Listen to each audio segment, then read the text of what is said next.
오늘은 웨스트민스터 신앙고백서 34번째 시간 그리스도의 중보의 결과에 대해서 우리 함께 살펴보도록 하겠습니다. 요한복음 13장 1절 말씀 함께 읽어보도록 하겠습니다. 시작. 유월절 전에 예수께서 자기가 세상을 떠나 아버지께로 돌아가실 때가 이른 줄 아시고 세상에 있는 자기 사람들을 사랑하시되 끝까지 사랑하시니라. 아멘. 제가 늘 궁금한 건데요. 물론 좀 어느 정도 이제 예측은 되지만 오전에 우리가 설교 시간에 우리가 성경 읽지 않습니까? 그때 목소리보다 오후 시간이 목소리가 더 큰 건 이유가 뭘까요? 오전이 훨씬 사람이 많거든요. 오후에는 비교적 사람이 적어요. 근데 오후 시간이 목소리가 훨씬 커요. 오전에는 처음에 시작할 때는 목소리가 조금 그나마 좀 들리다가 이제 한 3절 정도 읽어가기 시작하면 그다음부터는 목소리가 안 들리거든요. 그래서 저 혼자 읽나? 이런 생각이 가끔씩 들어요. 물론 거기에는 저의 원인이 가장 커요. 왜냐하면 읽다가 틀리거든요. 제가 읽다가 틀리니까 흐름이 끊어지잖아요. 그러니까 여러분들도 놓쳐버리게 되고 다음 어디 또 이렇게 해야 되나 싶어가지고 그런가 보다 싶긴 해요. 근데 처음부터 목소리가 다르다고요. 처음부터. 지금 목소리가 엄청 우렁차거든요. 우렁차다고 하기는 좀 그렇고 뚜렷하거든요. 근데 오전에는 기어가는 목소리예요. 예를 들자면 유월절 전에 뭐 이렇게 들려요. 이유가 뭘까요? 밥을 안 드셔가지고 은혜 받아서 목소리가 더 큰 거. 그럼 오전에는 은혜가 좀 덜해서 그런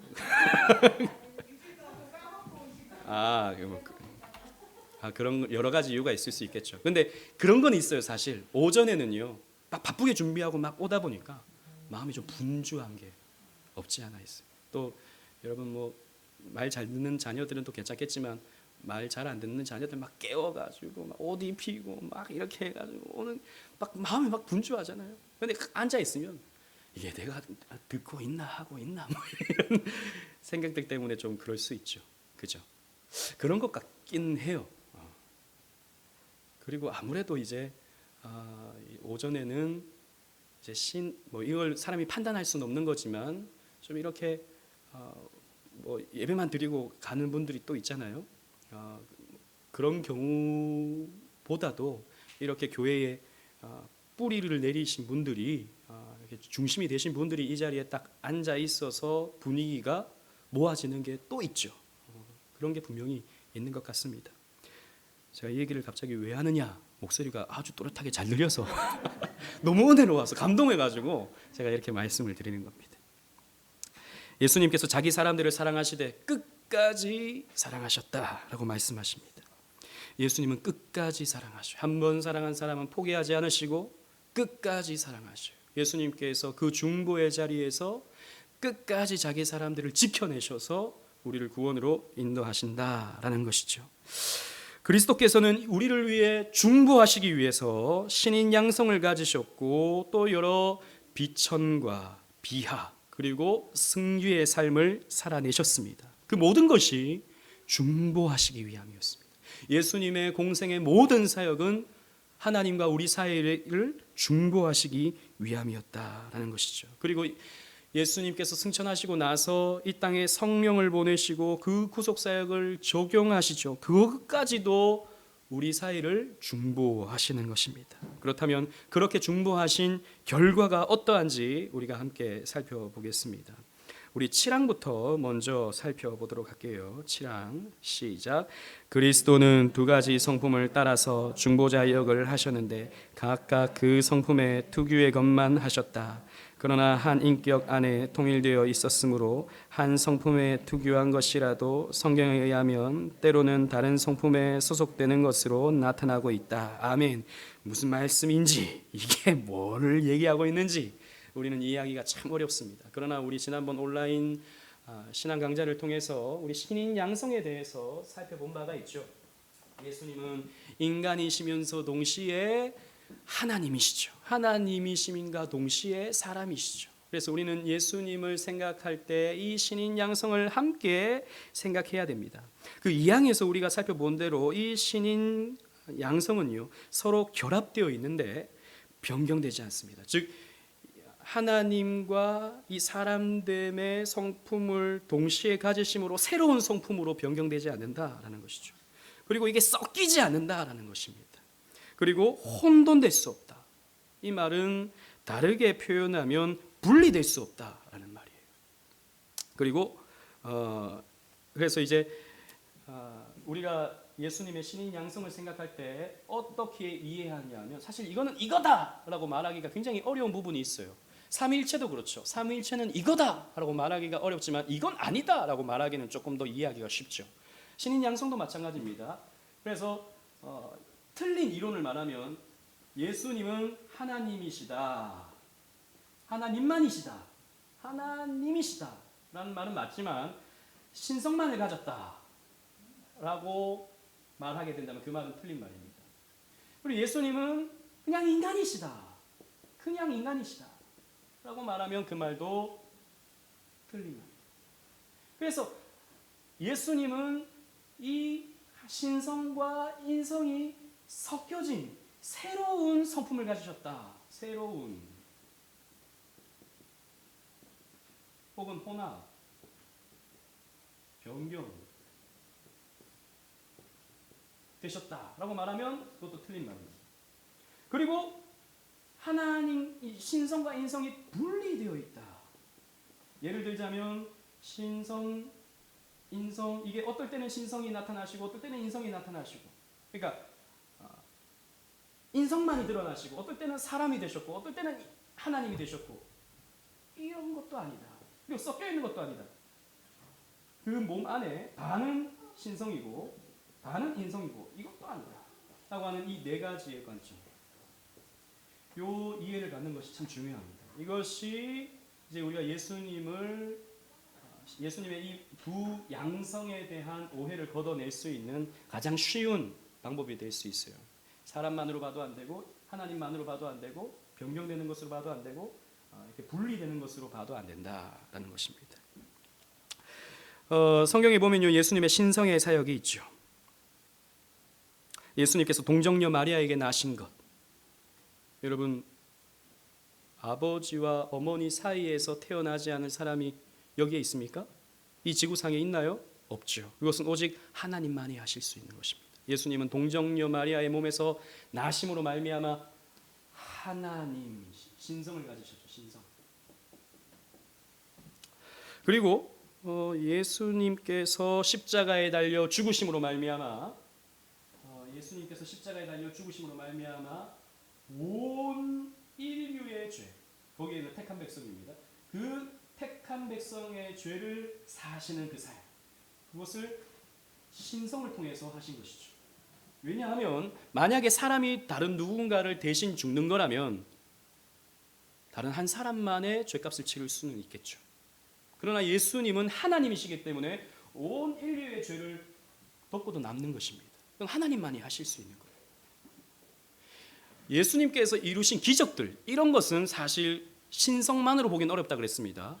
왜냐하면 그런 기적들은 구약의 선지자들이나 그리고 사도들도 행할 수 있었기 때문이죠. 그건 성령의 능력이었고 예수님도 성령의 기름 부음 받아서 하신 일로 볼 수 있다라고 지난번 우리가 살펴본 바가 있습니다. 그리고 또 예수님은 인간의 사역을 하셨습니다. 그 신성의 사역 가운데 요한복음 10장 30절 말씀 함께 읽어보도록 하겠습니다. 시작. 나와 아버지는 하나이니라 하신대. 예수님은 아버지와 성부와 하나이시다. 같다 이 말입니다. 나와 아버지는 같다. 나를 본 자는 아버지를 봤다. 즉 성부 하나님과 자신을 동일시하신 것이죠. 신성을 자신의 신성을 나타내신 것입니다. 뿐만 아니라 예수님은 인성의 사역도 감당하셨습니다. 예수님께서 겪으셨던 배고픔과 슬픔, 질고와 고난은 예수님의 인성적인 사역입니다. 여러분 하나님이 배고프실 수가 있으실까요? 하나님이 질병을 겪으실 수 있을까요? 질고라는 말은 질병을 말하고 있거든요. 제가 예전에 이전 교회에서 설교를 했었어요. 예수님께서 살아계실 때, 공생애를 겪으실 때 질병을 겪으셨다. 제가 이렇게 설교를 한 적이 있었어요. 왜냐하면 질고를 당하셨거늘이라는 말씀이 있잖아요. 그런데 어느 목사님이 이제 그 설교를 들으시고는, 선배 목사님, 저보다 까대막 키 선배예요. 선배 목사님이 오셔가지고 그 설교 잘못한 거다 이렇게 말씀을 하셨어요. 그래서 왜 그러냐 했더니, 예수님은 병을 고치시는 분이지 어떻게 병에 걸리실 수가 있냐, 저한테 이렇게 말씀하시더라고요. 여러분 어떻게 생각하십니까? 아무 생각이 없으신가요? 여러분 성경에 보면 예수님이 질고를 겪으셨다, 질병을 겪으셨다 말씀이 나와요. 만약에 예수님이 질병을 안 겪으셨다면 예수님은 사람이 아닙니다. 여러분. 죄송하지만 저는 아직도 제 생각이 맞다고 생각해요. 선배 목사님이 저한테 그런 말씀을 하셨지만, 물론 그분의 선의는 알아요. 예수님을 우리가 그렇게 함부로 설교해서는 안 된다, 뭐 이런 식으로 이제 저한테 말씀을 하신 거겠지만, 예수님은 사람이셨습니다. 질병을 겪으셨어요. 똑같은 사람이셨기 때문에. 그리고 예수님의 고난을, 인성적인 사역, 만약에 예수님께서 신성으로 고난을 겪으셨다면 예수님은 그 고통이 아닌 거예요. 그죠? 그래서 예수님은 인성적인 사역으로서 이 모든 것들을 감당하셨어요. 만일 이 모든 것이 신성과 함께 이루어진 것이라면 예수님의 신성은 이 모든 것을 초월하기 때문에 고난은 고난이 아닌 게 되고, 슬픔은 슬픔이 아닌 게 되고, 배고픔은 배고픔이 아니게 되는 거예요. 마태복음 21장 18절 말씀을 함께 읽어보겠습니다. 시작. 이른 아침에 성으로 들어오실 때에 시장하신지라. 예수님께서 예루살렘 성에 들어오셨을 때 시장하셨다 그랬어요. 그래서 열매를 얻을까 하여 무화과 나무에게로 갔죠. 근데 무화과 나무에 열매가 있었습니까? 없었어요. 그래서 예수님이 화가 나셔가지고 그 무화과 나무 열매를 저주해 버렸어요. 무화과 나무를. 여러분 여기서 보세요. 예수님이 시장하셨어요. 그리고 열매를 얻을까 하여 나아가셨어요. 없었어요. 아니 예수님의 전지하심에 문제가 있는 것 아닙니까? 예수님은 하나님이시기 때문에 전지하실 수 있잖아요. 근데 얻을까 하여 가는데 없어. 화가 나셔가지고 저주받아라. 물론 그거는 뭐 예수님이 그렇게 화가 나서 내가 먹을 거 구했는데 이게 없어? 그럼 저주받아라. 이런 차원에서의 저주는 아니었습니다. 그건 열매 없는 무화과 나무와 같은 유대인들에 대한 예수님의 어떤 심판, 그것을 의미하고 있죠. 아무튼 예수님도 시장하셨다고요. 배고프셨어요. 예수님 목마르셨어요. 그래서 예수님은 슬픔도 느끼셔서 예루살렘을 바라보면서 눈물도 흘리셨죠. 여러분 하나님은 그러한 감정, 그러한 어떤 뭐랄까 배고픔을 느끼는 걸 뭐라 그럽니까? 감각, 이런 것들을 느끼지 않으십니다. 하나님은 완전 초월하신 분이시기 때문이죠. 이 7항은요 왜 이게 들어가 있냐면 2항에서 이야기했던 그 신인 양성에 대한 추가적인 설명인데, 우리가 예수님에 대한 이런 부분에 대해 오해할 수 있는 여지를 조금 더 추가적인 설명을 통해서 해소시켜 주는 것입니다. 뭐냐면 우리는 예수님을 생각할 때, 이 하나님이시면서 동시에 사람이신 예수님을 생각할 때 그 두 본성을 함께 고려해서 생각할 수 있어야 된다라고 하는 설명인 것입니다. 두 본성에서 교류가 일어나요. 고유한 속성의 사역을 예수님께서 하셔요. 그러니까 예수님은 고난당하셨다. 그것은 인성적인 사역이에요. 맞아요. 그런데 그걸 꼭 사람으로서 인성적인 사역으로서만 봐서는 안 된다라는 것이죠. 예수님께서 동정녀 몸에서 태어나셨어요. 거기에서 우리는 예수님을 어떤 하나님만으로만 봐서는 안 된다라는 것이죠. 예를 들어서 여러분 찬송가 가운데 그 어린 주 예수 눌 자리 없어, 이 찬송 있잖아요. 그 마지막 부분이 어떻게 됩니까? 그 어린 주 예수 우시지 않네, 이 찬양이 있어요. 여러분 예수님께서 태어나시자마자 우시지 않고 평온하게 이렇게 말그 위에 누이셨을까요? 저는 그 찬송가는, 물론 우리가 뭐 그 찬송가를 부르면 안 된다 이런 말은 아니지만 오해할 수 있어요. 여러분 아기는 태어나면 어떻게 됩니까? 우셔야 되는 거예요. 응애 예수님도 우셨을 겁니다. 사람이시기 때문에. 그러니까 우리는 예수님을 어떤 신성함을 드러내기 위해서 그런 태어나자마자 어떤 평온한 모습 이런 것들을 우리는 생각하지만, 또 동시에 예수님의 그 사람됨을 기억할 수 있어야 된다라는 것입니다. 그래서 신앙고백서에도 보면 그런 것입니다. 그 성품의 특유의 것만을 예수님께서 하셨지만 십자가 사역은 예수님께서 모든 사람을 대신해서 죽으시는 하나님의 어떤 죽음, 이것을 나타내지만 또 동시에 우리는 함께 이해할 수 있어야 된다. 그 사람의 죽음이라는 것을 기억할 수 있어야 된다. 또 예수님이 십자가에 달리셨을 때 사람의 고통을 당하시면서 피 흘리시면서 그렇게 죽어가실 때 사람의 고통만을 생각하는 것이 아니라 그 하나님, 그 하나님의 죽으심, 그것 또한 우리는 동시에 생각할 수 있어야 된다. 그런 의미가 되는 것입니다.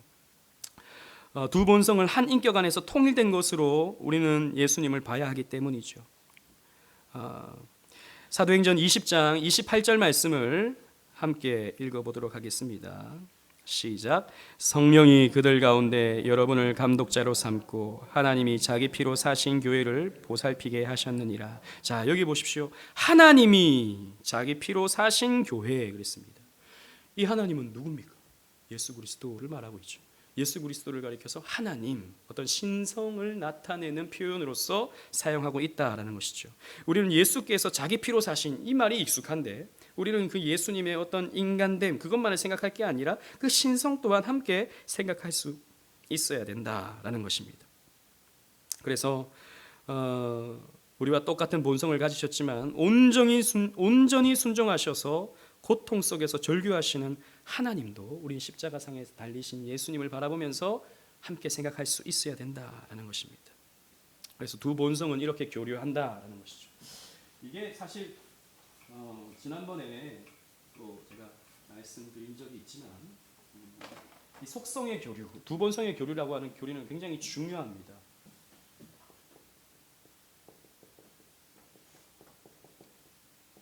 즉 예수님께서 신인 양성을 가지셨는데 그것이 우리에게 있어서 어떻게 이해되어져야 하는가?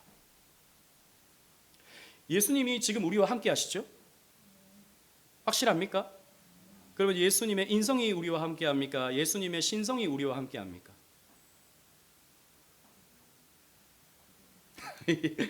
신성이 함께 합니다. 예수님의 인성 그러면 예수님의 몸이 우리와 함께 해야 되는 거예요. 인성은 사람이잖아요. 그러면 사람은 육체를 가지고 있어야 되는 거예요. 근데 예수님이 육체로 우리와 함께 하십니까? 아니죠. 신성으로 우리와 함께 하신다고요. 그런데 이것이 속성의 교류가 일어나는 것입니다. 그래서 우리는 예수님의 신성이 우리와 함께 하지만 마치 예수님이 우리와 함께 있는 것처럼 여기는 거예요. 그래서 우리의 삶이 천국의 삶인 이유는 뭐냐면 예수님의 신성이 우리와 함께하기 때문에 지금 예수님의 인성은 어디에 있습니까? 하나님 보좌 우편에 있는 거예요. 그러면 우리가 예수님과 함께할 때 우리는 어디로 올라가게 되는 것입니까? 천국으로 올라가는 거예요. 그래서 우리의 삶이 천국을 맛보는 거예요. 왜? 본성의 교류가 일어나기 때문에. 본성의 교류가 일어나기 때문에. 이게 지난번에 제가 또 우리 신인 양성할 때 속성의 교류에 대해서 설명할 때 성찬에 대해서도 설명을 드렸죠. 이걸 지나치게 근데 강조해 버리면 어떤 일이 벌어지냐면 루터파가 이해하는 그 성찬에 있어서 예수님의 실제적 임재까지 가버리게 됩니다. 여러분 예수님께서 성찬에 임재하시는데 어떻게 임재하십니까? 예수님의 신성이 그 성찬에 임재하는 것이죠. 그렇다면 루터파는 이 속성의 교류가 뚜렷하게 일어나기 때문에 예수님의 떡 위에 예수님의 인성이 임재한다고 봅니다. 그래서 말은 화채설과는 다르지만 결국에는 루터파의 성찬 교리는 화채설과 별 다를 바가 없어져요. 예수님의 몸이 거기 실제적으로 임한다고 보기 때문에. 우리는 그렇지 않죠. 우리는 그렇지 않아요. 우리는 예수님의 신성이 우리와 그 성찬 때 함께 하기 때문에 우리는 천국을 맛보게 되는 거예요. 천국의 그 식사를 경험하게 되는 거예요. 그 정도의 차이가 있는 거죠. 쯔빙글리는 더 나아가서 그런 거 없다. 속성의 교류 이런 거 이해할 필요 없다. 이렇게까지 생각했던 거고요. 이 본성의 교류가 그렇게 일어난다라는 것이죠. 그래서 우리는 예수님에 대해서 생각할 때 신인 양성을 함께 고려해서 예수님을 이해해야 바르게 예수님의 사역을 이해할 수 있다라는 것입니다. 그리고 이제 결과적으로 예수님의 중보 사역의 결과가 있습니다. 그리스도의 현재적 중보 사역, 먼저 이 8항을 읽어보겠습니다. 8항 다 같이 읽겠습니다. 시작. 그리스도께서는 모든 사람을 위해 대신 기도하시고 구원의 오묘함을 말씀 안에서와 그 말씀으로 말미암아 그들에게 나타내셨다. 그의 성령을 통하여 효과적으로 믿고 순종하도록 그들을 설득하시고 그의 말씀과 성령으로서 그들의 마음을 다스리신다. 그의 기이하고 측량할 수 없는 경륜에 가장 합치되는 방법으로 그의 전능하심과 지혜로서 그들의 원수를 정복하시며 구속하신 사람들에게 구속을 확실히 효과 있게 적용하시고 전달하셨다. 자, 먼저 예수님께서 중보 사역을 이루어 가시는 데 있어서 중보 기도를 하십니다. 아까 우리 찬양했죠. 누군가 널 위하여 누군가 기도하네. 그거는 교회의 다른 집사님이 당신을 위해 기도한다. 이런 찬양이 아닙니다. 예수님께서 우리를 위해서 기도하신다라는 것이죠. 예수님께서 하나님 보좌 우편에 계시죠. 그래서 교회를 다스리십니다. 그분의 다스리심의 주요 사역은 우리를 위한 중보 기도입니다. 여러분, 그렇기 때문에 이 중보 기도라는 말은 결코 사람에게 해당되는 말이 아니에요. 중보기도라는 말은 예수님에게 해당되는 말입니다. 우리 여러분 어느 교회든 마찬가지죠. 중보기도 모임, 중보기도, 내가 너를 위해 중보기도할게, 우리 그렇게 말합니다만 어떻게 본다면 이해될 수 있는 그런 표현이지만 사실 성경적으로 본다면 굉장히 위험한 표현이에요. 왜냐하면 중보기도라는 것은 예수님만이 하실 수 있는 기도이기 때문이에요. 하나님과 사람 사이에서 그 다리 역할을 하시면서 우리를 위해 친히 간구하시는 예수님의 중보기도는 사람이 할 수 없는 거예요. 그럼 우리는 다른 사람을 위해서 기도할 수 없는 것입니까? 그건 아니죠. 우리는 얼마든지 다른 사람을 위해서 기도할 수 있습니다. 그건 표현을 다르게 해야 되는 것이죠. 예를 들자면 다른 사람을 위하여 기도한다, 대신 기도한다, 혹은 성경에 보면 도고라고 하는 표현이 있죠. 그런 표현을 통해서 우리가 써야지 내가 너를 위해 중보할게, 중보기도 모임하자라고 하는 것은 위험할 수 있죠. 그래서 저희 교단에서는 한 십몇 년 전에 중보기도라는 말을 사용하지 않기로 결의를 했습니다. 교단들마다 조금 이제 차이가 있긴 하지만 아무튼 조심스럽게 사용할 수 있어야 된다. 그렇다고 해서 뭐 중보기도 한다는 말할 때 그거는 잘못된 거야, 다른 사람한테 그렇게 말할 필요는 없습니다. 우리는 그렇게 안 하는 것인 것이죠. 자, 로마서 8장 34절 말씀을 함께 읽어보도록 하겠습니다. 시작. 누가 정죄하리요? 죽으실 뿐 아니라 다시 살아나신 이는 그리스도 예수시니 그는 하나님 우편에 계신 자요 우리를 위하여 간구하시는 자신이라. 아멘. 로마서 8장 아주 너무나도 주옥 같은 말씀들이죠. 거기에서 성령도 우리를 위하여 말할 수 없는 탄식으로 기도한다 그랬고, 또 예수님도 마찬가지로 이는 그리스도시니 그는 하나님 우편에 계신 자요 우리를 위하여 간구하시는 자다, 우리를 위하여 기도하시는 자다라고 이렇게 표현하고 있어요. 그래서 우리는 예수님의 중보 기도를 통해서 우리는 잃어버리지 않게 됩니다. 우리의 삶은 결코 망하지 않게 됩니다. 우리가 지쳐서 외로워서 눈물을 흘릴 때 우리를 위하여 기도하시는 예수님으로 말미암아 우리는 힘을 얻게 되고 다시 한번 일어설 수 있는 능력을 입게 되는 것이죠. 그래서 여러분들은 아까도 말씀드렸지만 망할 수 없는 거예요. 그래서 여러분들은 절망의 구렁텅이에 빠질 수가 없게 되는 것입니다. 예수님께서 기도하시는데, 하나님의 마음을 다 알고 계시는 그 예수님께서 기도하시는데 어찌 예수님의 기도가 땅에 떨어질 수 있겠습니까? 어찌 예수님의 기도가 응답되지 않을 수 있겠습니까? 없다라는 것입니다. 우리는 정욕으로 구하는 기도가 있죠. 우리는 하나님의 뜻을 알지 못하고 내 뜻을 아뢰는 그런 기도가 있습니다. 여러분, 그런 기도는 응답 안 됩니다. 내 뜻만 내어놓고 하는 기도는 응답되지 않아요. 우리는 하나님의 뜻을 구하는 게 기도잖아요. 그런데 예수님은 하나님의 뜻을 다 알고 계시다. 우리를 향한 하나님의 뜻을 다 알고 계시다고요. 그렇기 때문에 예수님의 중보 기도는 반드시 응답되는 겁니다. 그래서 우리를 끝까지 사랑하시면서 구원으로 인도하시는 것이죠. 그리고 말씀을 나타내신다 그랬습니다. 그리스도께서는 택하신 자들을 통해 말씀을 기록하게 하시고 말씀을 전하게 하시고 말씀을 선포하게 하심으로 구원의 오묘함을 나타내셨다 그랬습니다. 따라서 우리가 말씀을 들을 수 있고 배울 수 있다는 것은 그리스도 중보 사역의 결과예요. 그리스도께서 중보하셨기 때문에 오늘 여러분들이 여전히 이 자리에 있는 것입니다.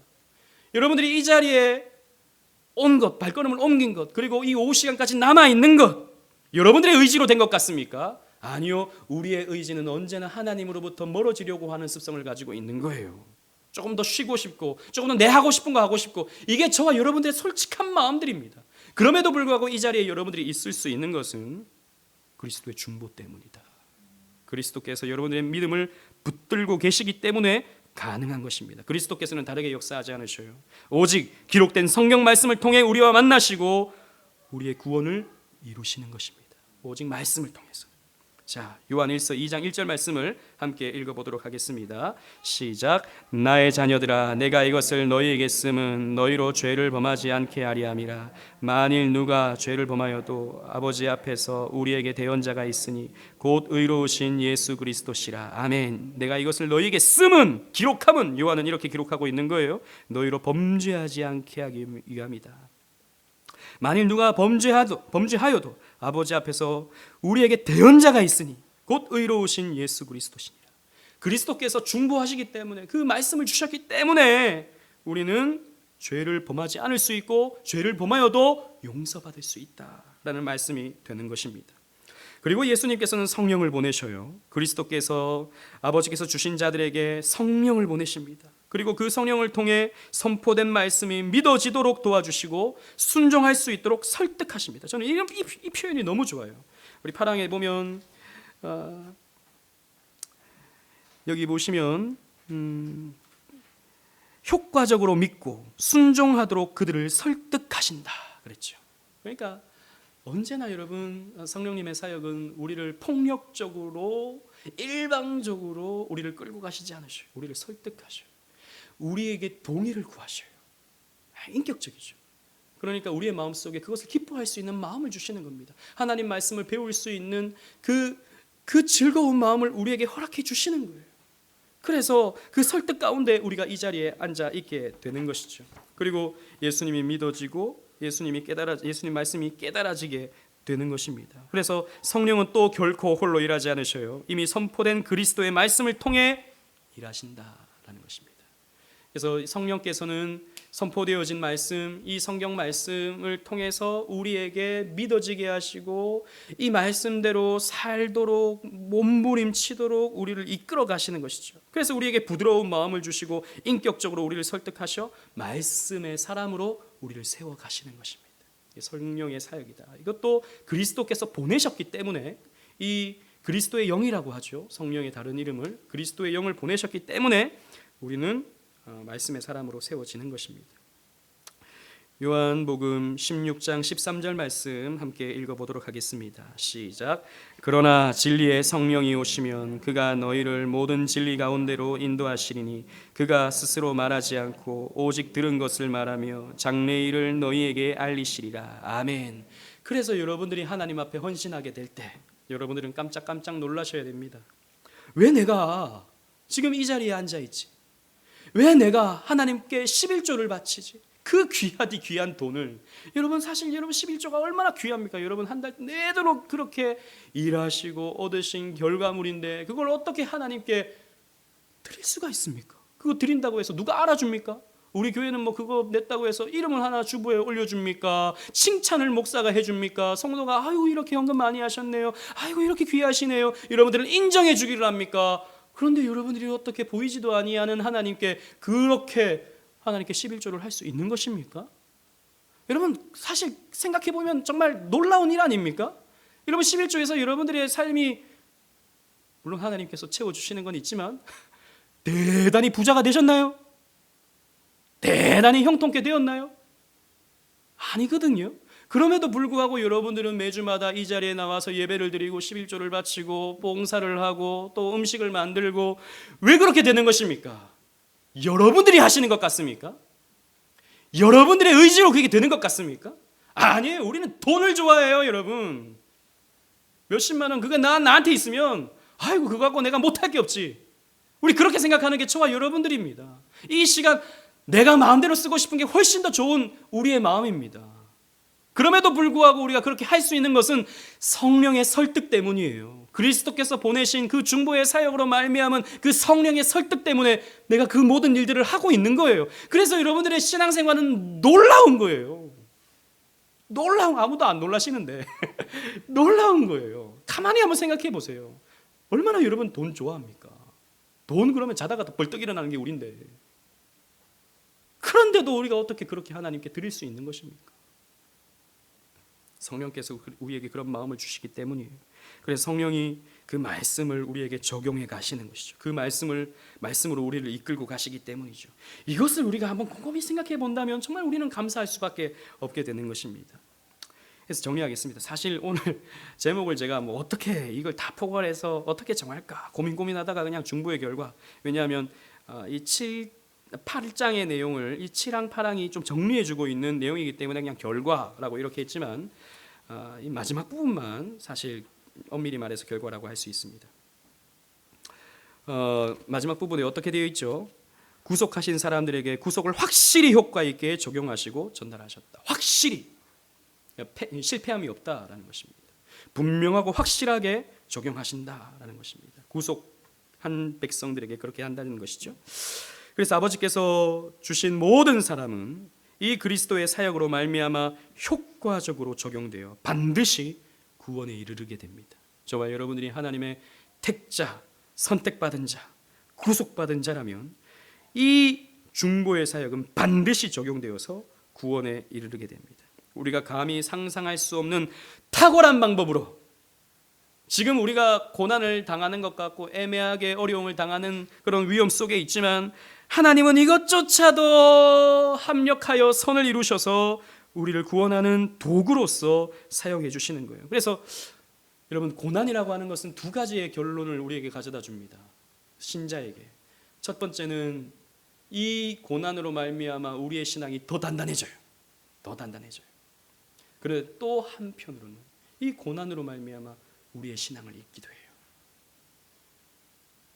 그런 결과가 나타납니다.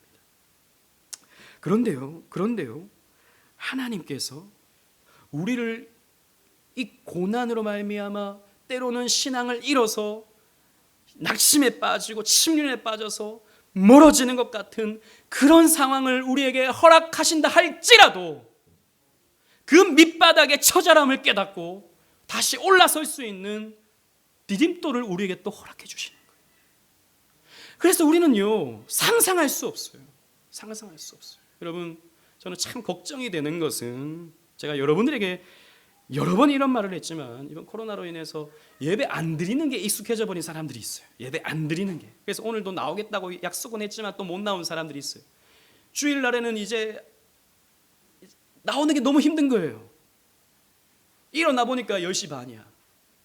갈까 말까 10분 고민합니다. 갈까? 지금 가면 조금 늦을 것 같은데. 가지 말까? 안 가면 또 목사님 연락 올 것 같은데.